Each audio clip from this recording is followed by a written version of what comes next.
Hey Internet, I'm simonsquibb, your host at the Good Luck Club podcast. Our mission is to help anybody out there that's thinking of starting a business do just that. Equally, if you've started a business and are struggling, maybe you need a little bit of inspiration and knowledge. And we hope by interviewing some of the world's most successful entrepreneurs and change makers that you'll get the knowledge you need to become the person you want and turn your business into that dream company. I personally have started 17 companies from scratch and have invested in over 65 startups. I left school at 15 with near zero education and was able to retire at 40. And when I sat down and analysed how I did it, I discovered a secret. It was all luck. So in each episode, I'm here to tell you, in my opinion, no matter what you're building, shipping or thinking, without luck, it ain't gonna work. Each week, I will discuss with my guests this theory and test it and see if luck is a skill as I feel it is, and if it's possible to pass it on to the next generation of entrepreneurs. I hope you enjoy our episode this week.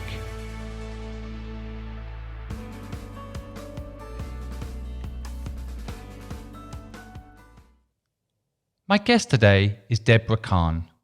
She is a media entrepreneur and the founder of Being Patient. Her focus is to redefine health media by creating single subject platforms around a specific long-term illness. Deborah has interviewed many of the world's leaders and CEOs during her tenure as a journalist, and she was appointed to the board of directors of the Family Caregiving Alliance in January 2020. Deborah once interviewed me when she worked at the Wall Street Journal, so it's an honour for me to now interview her and to hear her story of how she became a purpose-driven entrepreneur. Welcome, Deborah. Thank you for joining us. Thanks so much for having me, Simon. It's really wonderful to see you again. Well, I always like to start off the podcast by asking this simple question of what does success mean to you? You know, that's a really interesting question to ask, and I think I would have had a different answer depending on which decade of my career I had been embarking on. I was, my last job for a big company, as you know, was at the Wall Street Journal, and as I was working there, I've always been assigned very entrepreneurial roles. Prior to the Journal, I'd been hired by Thomson Reuters to launch Reuters Insider, which was the proprietary financial news channel on the Icon terminal. And then I moved to the Journal, and the Journal hired me to build the video operation in Asia. I got pretty good. There'd been a number of entrepreneurial roles that I'd had over my career. So I got pretty good at launching things. And I have to admit, like when I was at the Journal, it did occur to me that I was always launching these products for these bigger, these big companies. And what would it look like if I did it on my own? And, I realized that I had really mastered what it took to succeed in the context of a big company and being a team player and building a team. And I loved that, but I was craving something more. So when you ask me, how do I define success today? I really felt I needed to do something with more purpose, number one, and more meaning to me personally, and in the context of something that was launched, that was put on this planet 100% because of me. I'm grateful for all of the big companies I worked for, but I really felt this calling to say, what can Deborah Kan do on her own, by herself, without anyone else, giving me a push? It was just solely on this planet because I put it on the planet. And so do you think that success, the metric of success, has changed for you over time? Was it at one point, working for the Wall Street Journal or Bloomberg on these things, was that your measure of success, and now it's different? Is that challenge of doing something on your own, is that the new measure of what success is? I just think you start out in your career and, it's really exciting to work for big companies. I worked for, I started in Hong Kong at TVB, and then I moved to Star TV, and I was a broadcast anchor, and that was really exciting because I had a great job, and I was covering stories throughout Asia and interviewing really exciting people. And it was, and at that time, if you asked me what defines success, it was probably moving from job to job, climbing the ladder. With every job, I got more responsibility. I segued into management. At the Journal, I was running a whole video operation and a team. I had my own team. So, in the conventional sense, that was success. I was climbing a ladder of sorts. And I loved it. I didn't crave really anything else at the time until personally something happened in my own life where my mom was diagnosed with Alzheimer's disease, and I started to look for information to help my family and myself cope with this diagnosis. And I was really appalled at what was available to people. And so I felt really drawn by this problem. It was really weird. It was not like I was intending on resigning from my job, but the more I dug, the more I realized that there was a real information problem that existed on longer term health conditions. And the more I scratched the surface and the more I dug, I realized that it was going to take a journalist to sort this out. And I felt very drawn by this in, both a personal and professional sense. And so I kind of started on that path while I was at the Journal, and I kept going, and I was just finally drawn to it, where I thought, you know what, I feel like life is calling me in this direction. And I did something that surprised a lot of people, and it even really surprised me. I quit my job, and you could talk to anyone at the Journal. They were really surprised. I loved my job. It wasn't like I was looking to leave or I was complaining a lot. It was really the top of my career that I decided to make this major life change.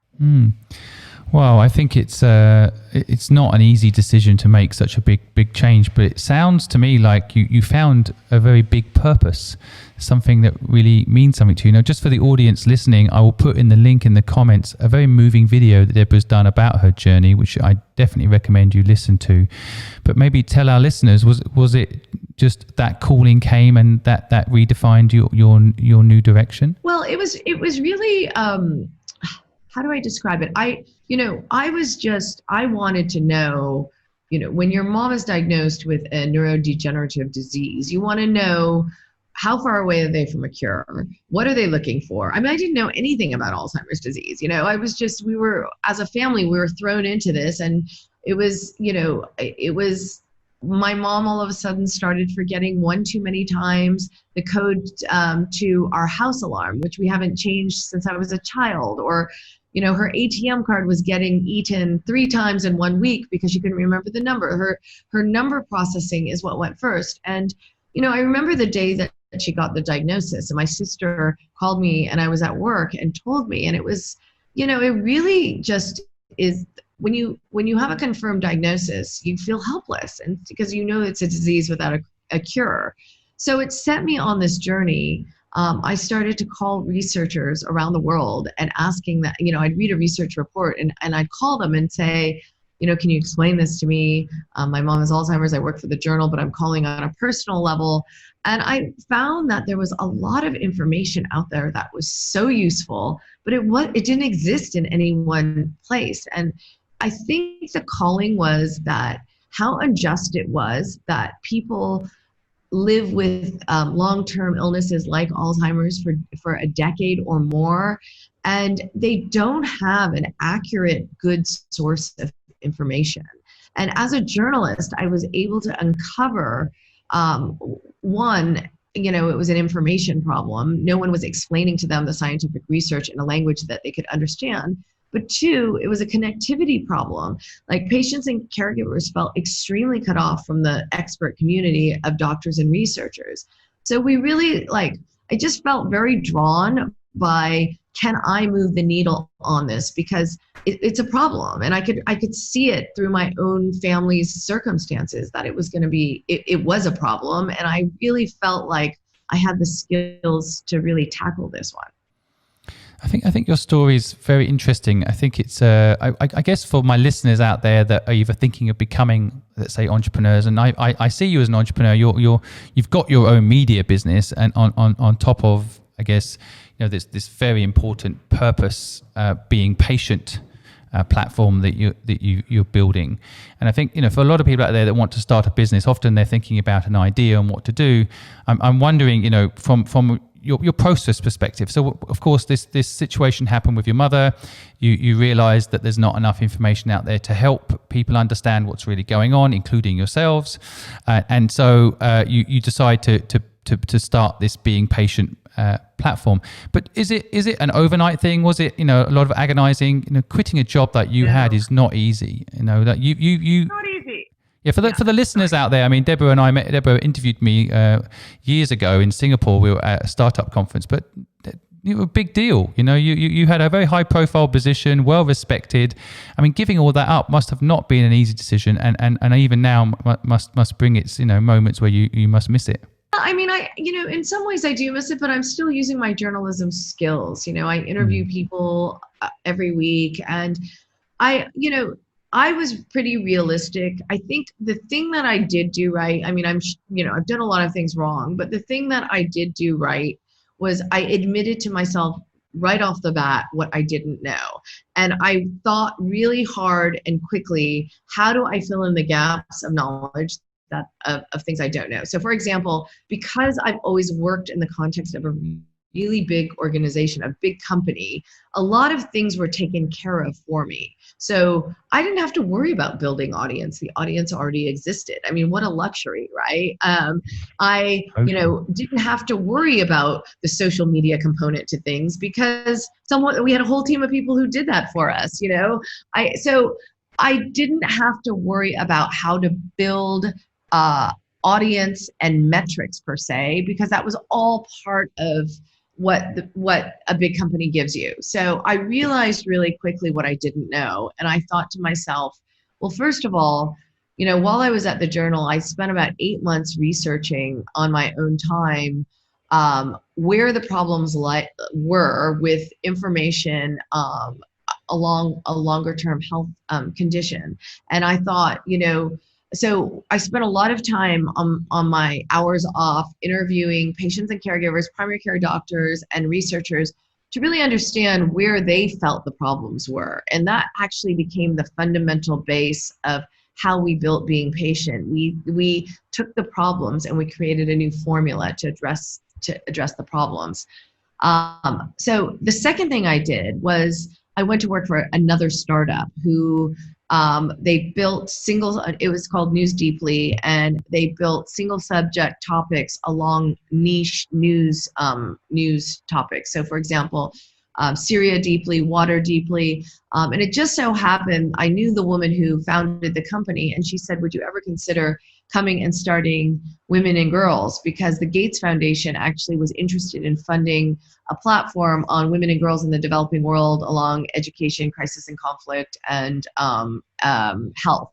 And I said, this is the perfect opportunity because I can understand how a digital media company even creates the structure, right? So I agreed, and I went for a year, and it was really, I said I would launch this vertical for her. She was pregnant at the time and about to have a baby. And, it was the best thing I did, Simon, because I learned, how to write a grant. I wrote the grant that got us over $1 million from the Gates Foundation. I never, ever would have ever known how to write a grant prior to that, but more importantly, it taught me how you build audience around a topic, right? And that to me was the model I was going for anyway. So dedicating a year, although I was really itchy and eager to start something that I could call my own, I realized I probably wasn't ready to do that because I didn't have the skills behind me to know how to do it outside the context of a big company. So to me, that was instrumental on getting to where I am today, is dedicating a year of my time working for a startup and understanding how you fit the pieces together. I didn't know that. Great self-awareness that you were able to figure out that, there was things you didn't know and you needed to go and learn them, and a great discipline to not just jump straight into something and go and work for a startup and give you some of those insights, and how fantastic. When you decided to go and work for this startup, I mean, how is there an element of you that, how did you hold back from not just starting it yourself? I mean, what was the process? What really got me into it was we were talking about actually merging our ideas and taking my idea and having, launching the health component to, add to the platform that was already there, and I would come on as a partner. And, for many reasons, and, it was a completely amicable relationship, and we have a great relationship even today. The founder is a really good friend of mine, but the timing was, I realized quickly after a year there, the timing wasn't right for them. It didn't make sense for them to launch into health. And the whole reason why I went to work for them was to learn in order for me to launch my own thing. So that became really clear to me, and it became a really easy decision to make because I felt like now I was ready. And if it couldn't be done in partnership with this company that I joined, then I had to do it by myself. Well, I think again that's a good process to go through, isn't it? I think partnering up with people is always a good step to try. It certainly can, 1 + 1 = 11 if you can make it work. So it's good to try that process, and it's good that you can also come to an amicable end without anyone feeling hurt, because that can be quite a difficult process as well. But how do you split your time right now from, say, Deborah Kan Media and being patient, and frankly all the other amazing things that you're doing, which again, listeners, I'll list in the comments.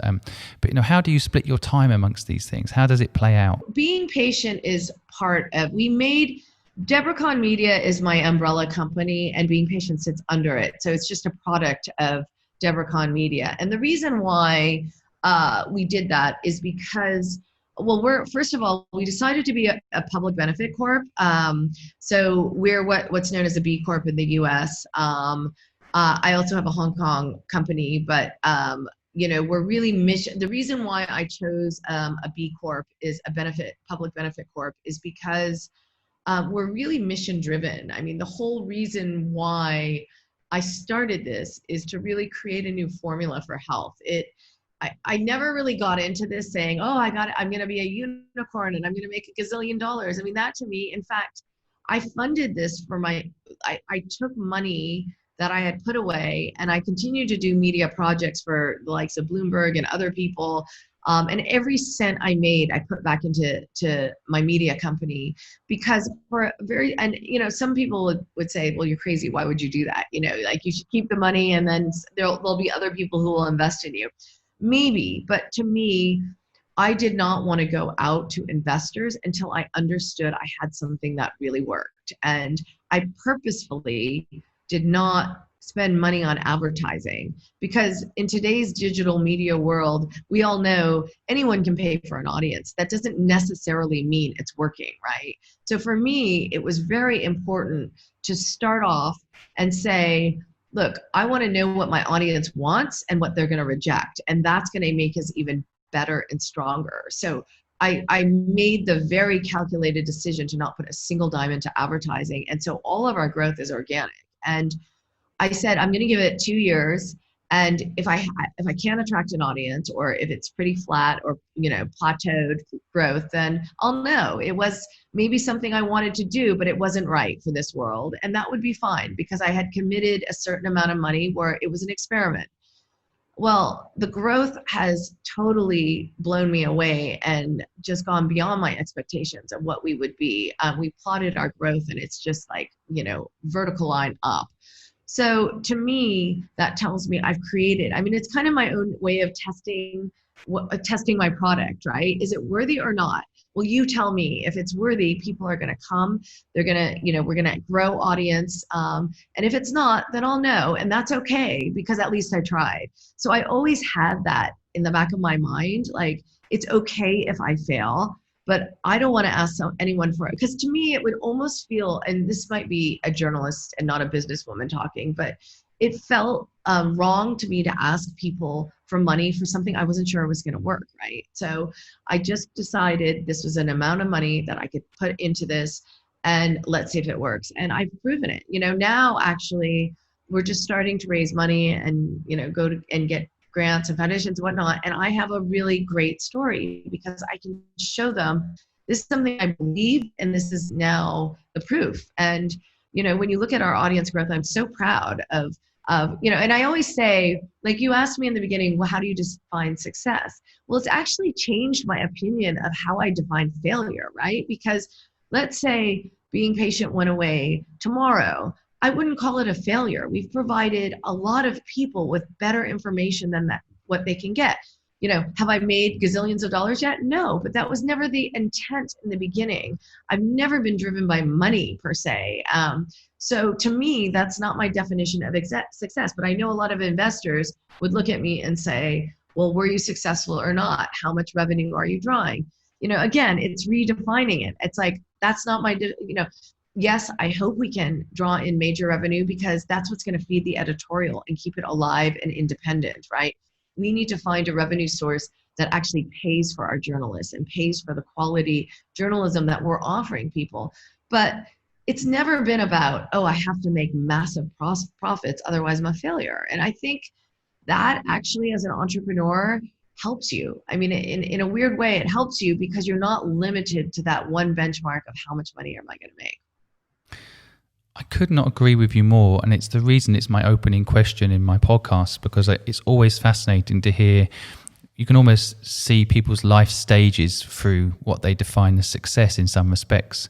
And so I have to say, it's not often I get a founder on that doesn't talk about one of the metrics being a financial reward. But I think it's refreshing to have you on and hear that view. I think there's a couple of things I'd like to quickly unpack. I think our listeners would find useful. On a practical level, a lot of people might not know what a B Corp is. Can you just quickly explain that? Because I think a lot of people I know out there that want to start businesses that are purpose-driven don't quite know how to structure it up. They always think of an NGO model or they think of a limited company that gives all its profit away. Can you explain quickly? I think it's a US structure for a start, isn't it? Yeah. So a public benefit corp is one which you hold your mission accountable, right? So your board and everyone judges you according to the metrics you set according to your mission, right? It's not necessarily a financial goal. Our mission is to really provide people access to better information on single subject long-term health conditions. I mean, we're not going to stop at Alzheimer's. Our plan is to replicate the model across many other disease conditions and health conditions out there. So really the mission comes before anything else, but the structure is actually much like a C Corp, right? It's a for-profit company. And it's funny, Simon, because when I first embarked on this, I said, oh, well, naturally, this is going to be a nonprofit. And all of my friends who started nonprofits told me, do not make this a nonprofit. This is the wrong fit for what you want to do. And I was like curious about that. And the reason is because a couple of reasons. One is if I want to scale this, like what we want to do is replicate the formula across a lot of different topics. To be a nonprofit would take you a long time to do that. Like you need serious investment if you're going to scale and do it quickly.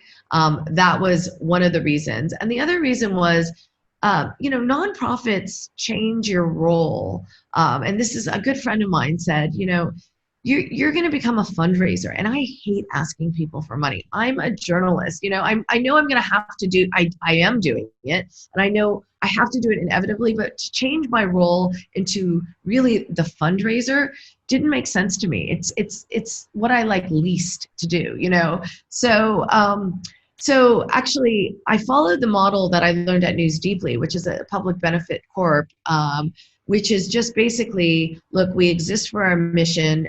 If you invest in us, you're judging us by mission and our goals with our mission, rather than we're going to grow 20x. And so that's, in some ways it's a label, but how you set up the structure of your board and your company to make that mission the centerpiece of it is the big difference between a for-profit, a regular company, so to speak.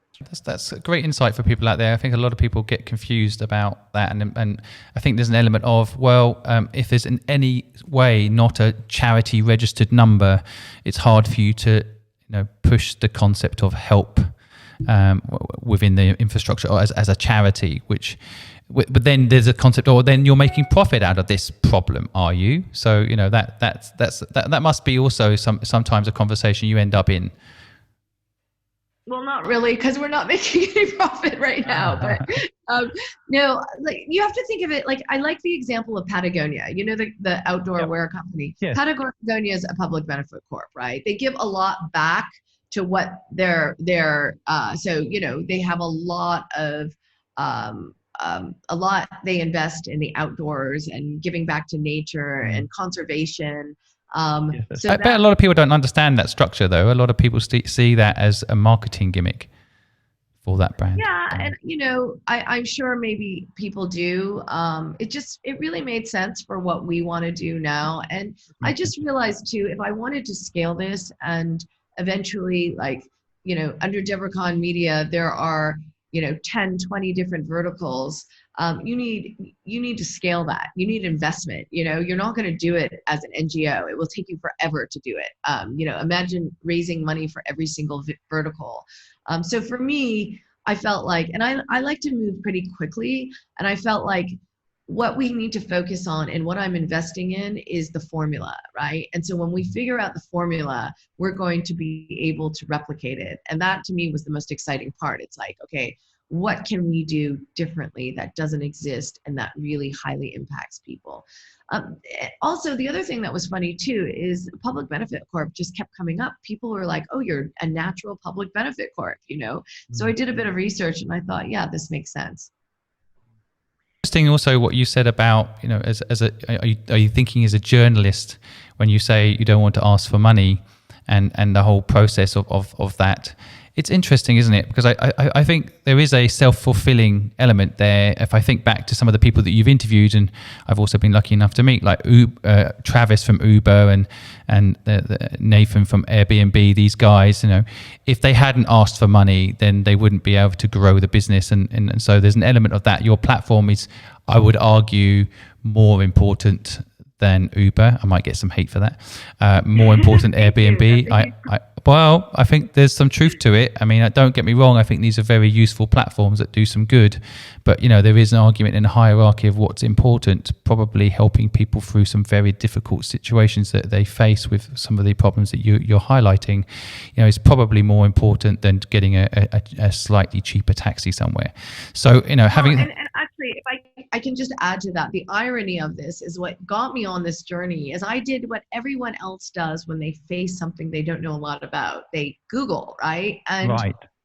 Googling actually makes it so much worse, right? Because everything comes at you at one time. You have heaps of contradictory information and you're left scratching your head saying, who can I believe? Like what's the truth, And that was the journalist in me going like, wait a second, we got to sort this out. This is just too confusing, Well, that's why I think, in a way you could be the advanced version of Google, could be another way of, I do think, I know myself, if I get a cough or something and I Google right now, I've instantly got coronavirus, no matter how, in many ways I read it. The first 500 things are, you probably got coronavirus or hay fever. It's basically so I totally see the problem that, and I'm just it's always shocking that it's not already been solved when you see it and the size of it, isn't it? But when you think about the process of building this out, how far into this are you now? So for me, I had a very clear goal. The first 2 years, I said I'm giving myself 2 years to grow our platform and figure out the formula. So what we've done is, we've really engaged with the community and on many levels. And so what's unique about being patient is, we're number one, we're explaining the scientific research to people in a language they can understand. We'll never take the contradictions out of research, but what we can do is provide the landscape of what this study means on the trajectory of finding a cure, etc. Right? So we really try to over explain it to people. But the other problem that existed was one of connectivity. I mean, if you think about health, it's completely siloed, right? Patients and caregivers stick together and they compare notes. They're, most of them are pissed off at their primary care doctors because they're not getting the answers that they need to cope.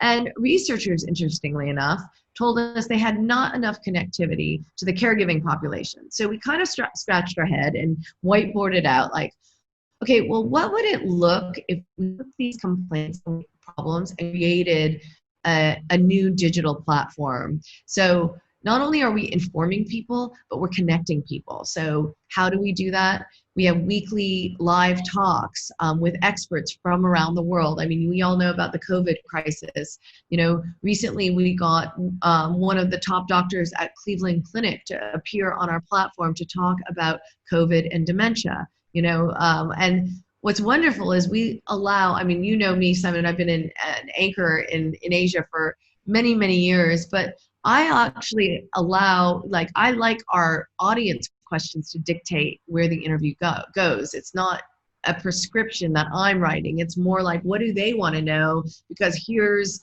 a doctor from Cleveland Clinic who's going to give us an hour of his time. So let them get their own questions answered. So we're kind of filling that connection.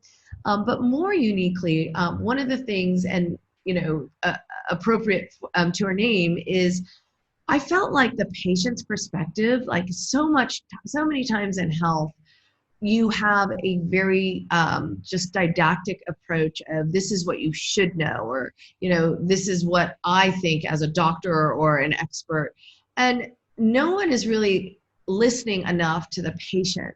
What does it mean from the first person perspective to live with this, you know? So we built Being Patient Perspectives, which features the perspective of the patient. We interview the patients just like we interview the experts, right?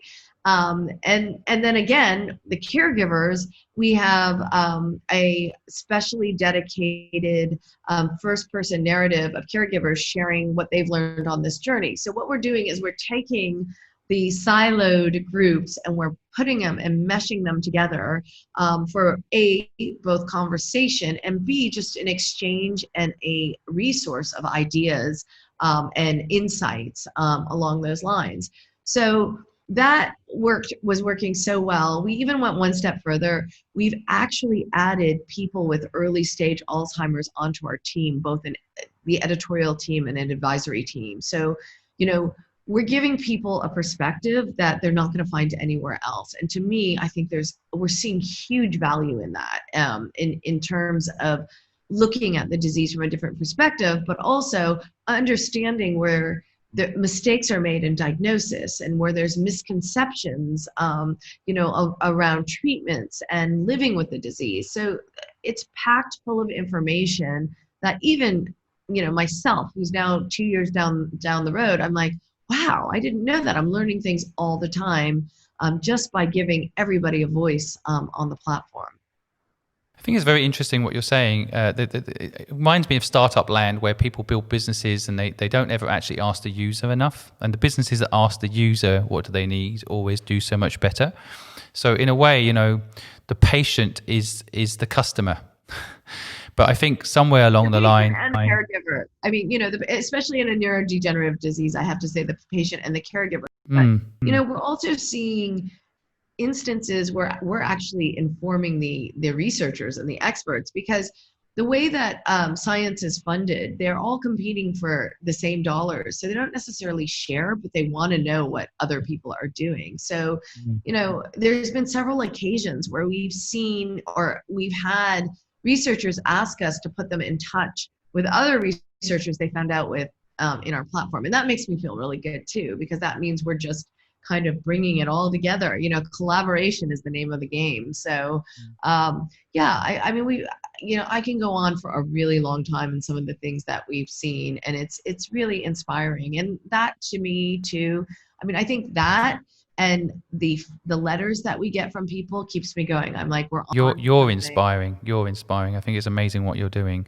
Do you think that looking at the environment you're in, do you feel like, I mean, tell me about the struggles. Do you get a lot of support? You're a very positive person. I know that. You always find the positive in all of it. But what's the process been like? Is it a struggle? Do you get a lot of support? You're in Hong Kong right now. I know you live between Hong Kong and San Francisco, but is Hong Kong supporting you? Do you feel like there's awareness of this problem, or you're bringing awareness to people? So, interestingly enough, I mean, I have such huge ambitions, but I'm also realistic, right? I mean, I think as an entrepreneur, you need to be realistic. I think I've seen, and actually, Simon, what helped me a lot is when I was at the Journal, I interviewed a ton of entrepreneurs, right? We started this this technology show called Digits, and we would feature innovation in Asia and in Silicon Valley, and in the US and elsewhere. And what I learned pretty quickly from interviewing hundreds of people was, oftentimes it was a great idea, but the founders, their expectations were unrealistic, whether it was what they promised to investors or what they thought they could do in a particular period of time.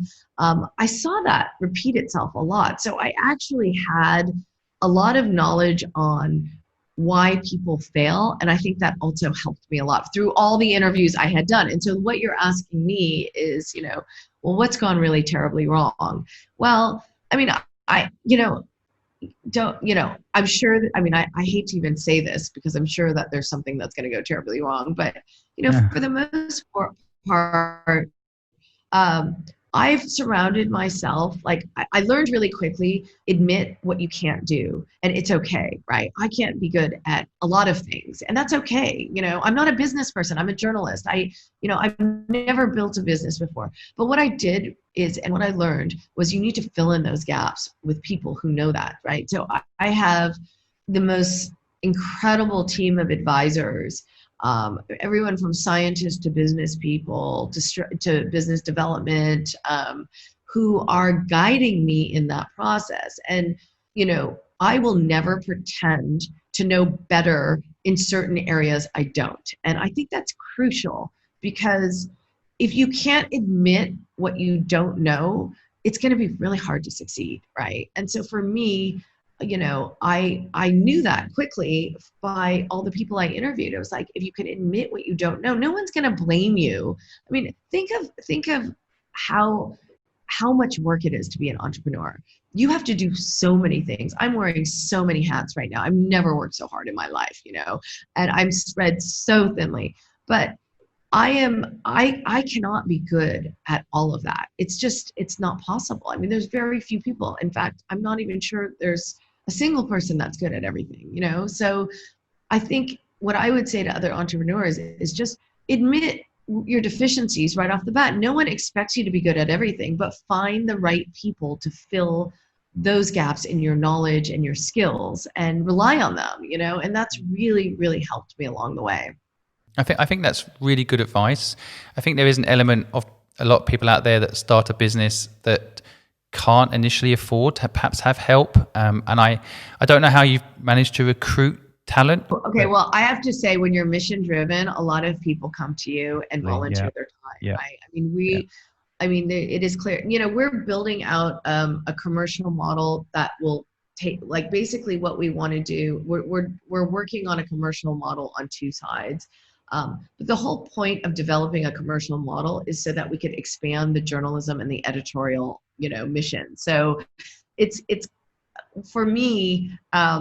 So we're both building a consumer model, and then we're also building a more scientific, we're doing things on the science side to really inspire patients and caregivers to participate in science. And so we kind of have this two avenue approach to revenue building, and we're carving it out, and we're just really we spent a lot of time kind of modeling it out, and that's what we're getting funding for now, on both sides of it.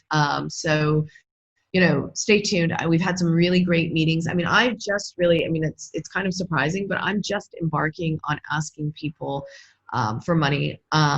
I think working at News Corp helped me immensely to figure out how to make a really small amount go a long way, because, News Corp's traditional way of doing things is to say, oh yeah, start it, but we're not going to give you any resources. And so you have to get very creative and very innovative. And once they see it works, then they fuel it, right? But you have this period of time, and I've been in and out of News Corp now 3 times, where you have a period of time where you're given really scrappy resources. I mean, when I walked into the Wall Street Journal, there were 2 really broken down cameras and, like 2 people on the team. And I remember, some of my old colleagues saying, are you kidding me? What are you doing? Are you crazy? After coming from a broadcast world. But you develop a skill, and I got really good at that. And I have to say, I'm so grateful, because so many people have given me a ton of time and not charged me at all, because they believe in my mission. And that's just the bottom line. They believe in what I'm doing, and they believe in the value that it's going to bring. So they're willing to volunteer their time. Well, I personally think you should ask people for lots of money. So any listeners out there that want to help, maybe we'll find a way, put a link down the bottom. At the end of the day, I do think what you're doing is what I call a sincere purpose. A lot of people, I was reading the WeWork story recently, and how Adam managed to raise so much money there. And a lot of it was a false purpose somewhat, like creating a new way of working. Well, coronavirus has created a new way of working. We're not going to give it $30 billion, are we? I think there's a point there that there's sometimes a fake purpose, and then there's someone that comes along that's doing it sincerely, and that's what I see in you. So I'm very proud of you. I'm proud to know you. I think it's amazing. Look, I always think these podcasts, I could talk to you forever, and I really enjoy getting your insights, but I also know people don't have all day. So I thought maybe just to kind of cap off, tell us a little bit about, if you went back to your younger self and gave some advice, given what you know now and how purpose-driven you are right now, would you give yourself any particular bit of advice? I think I had a problem underselling what I could do. I think I take a very cautious approach to things, because I don't ever want to promise people things I can't deliver on. And so I feel like through the course of my career, at times I undersold what I could deliver. And I think that hurt me in certain ways. So I guess my advice would be to really have confidence in your abilities, right? I didn't lack, I'm not saying I wasn't confident in what I could do or who I was, but I think in certain aspects of my career, I probably undersold what I could deliver. And, that's great in some ways, because then you achieve and people are very impressed. But I think personally, it could have it hurt me in several instances. And so it's really just having the confidence to believe in yourself and your abilities. And in some ways I had to go through that to get to the point that I am now, in order to jump off the cliff and basically say I'm going for it. And I think I got to a point in my career where it was like, I don't care if I fail. So what? So a lot of people fail. Like, I have nothing to lose. And that to me was a really, really refreshing point to be in life, because all of a sudden, all of the anxieties and insecurities and fears that you once held are suddenly released. And now I'm finding out the world is my oyster, and I'm going as far as I possibly can. I don't think I always knew that, and I'm not sure a lot of young people would know that. So I think that's just the natural evolution of learning. But I think you're touching on something really interesting there. I just want to go deeper for a second. And I think it's a problem a lot of people have. I like to think a lot of people have, and I have seen it in a lot of people, it's almost like a moral code dilemma, where there's a piece of you that really believes that this platform not only will do good, but can do good and will deliver. If anyone gets involved and has expectations, it will deliver. And as I said earlier, it's a self-fulfilling thing. If you don't get the support and the money, etc., then you can't deliver on what the potential it has. But you don't want to oversell and damage your reputation. Let people down, and so there's this kind of undersell, which could accidentally, if not carefully managed, mean that you don't get what you need, and therefore it doesn't succeed. I think the WeWorks of this world have done it the opposite way. they've oversold, and that has come back to bite them. And now I guess we're all super cautious that we don't ever want to be put in that basket. That being said, I mean, WeWork still exists, mind you, and it still has a legacy, like it or not. Adam is a billionaire, So there is a counter argument, isn't there? There's something for people to think about out there. I think pushing back against, my view on it is, because I'm a salesperson. My view on it is, if you really believe in what you're doing, then sell it hard. And, if it's sincere, it's not a trick. You're not trying to trick anybody. You are sincere about it, and it fails, then so be it. It's all about whether or not you can sleep at night and you're being truthful, isn't it? So I don't know how Adam at WeWork sleeps at night. I'm not sure. But, maybe he really believed in what he was selling, and I think I can see it in you. You definitely believe in what you're selling. I would shout from the rooftops. In fact, I'd like to help you do it. I think you should. But I don't know what you feel. Is there a conflict there? Do you see what I mean? Is there a conflict with the moral code of not wanting to oversell because you have a good moral code and you don't want to overpromise, and pushing back on that a bit and saying, well, I'll take a risk here? So it's interesting. I've just really started this journey with asking people to fund. We're going after grants, and we're not going after venture money. We're nowhere near that. But we're looking for personal investors or foundations, grant money, that type of thing. So I haven't, until probably the last few weeks, and it's all been on Zoom, of course, really had the opportunity to tell people what we're doing. And I was just saying this to one of my advisors, because, when you're an entrepreneur, you get so far down in your rabbit hole.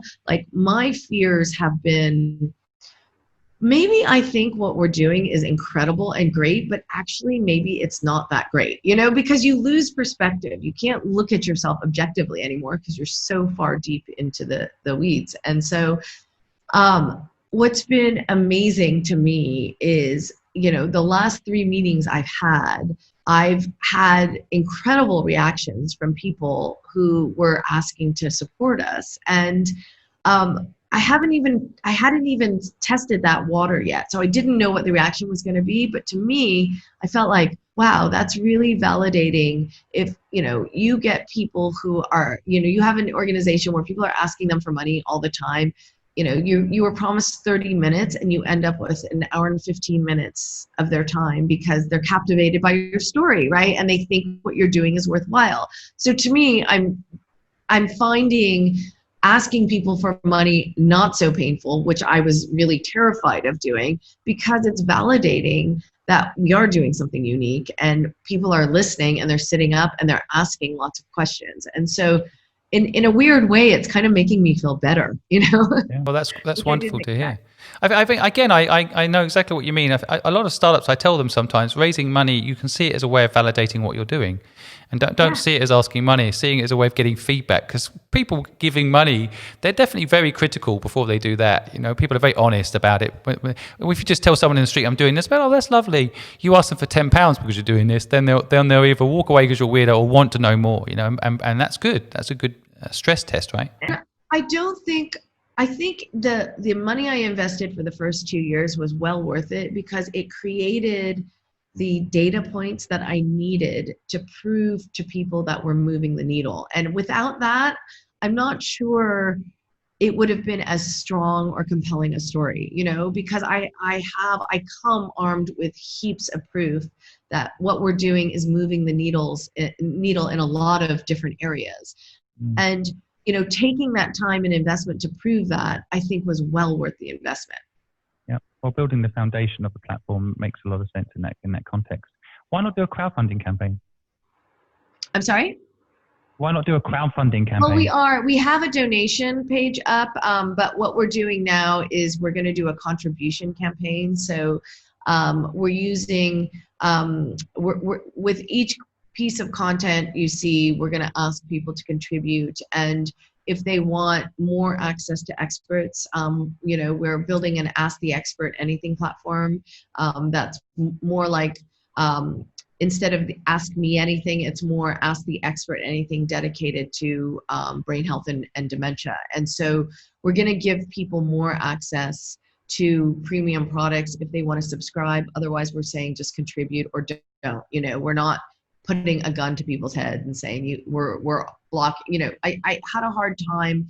I didn't want to put everything behind a paywall because that to me was not true to our mission, which is to give more people better information. And so, but there are ways that we can add an extra layer to access that we could charge people a little bit of money for and see if they're willing to pay.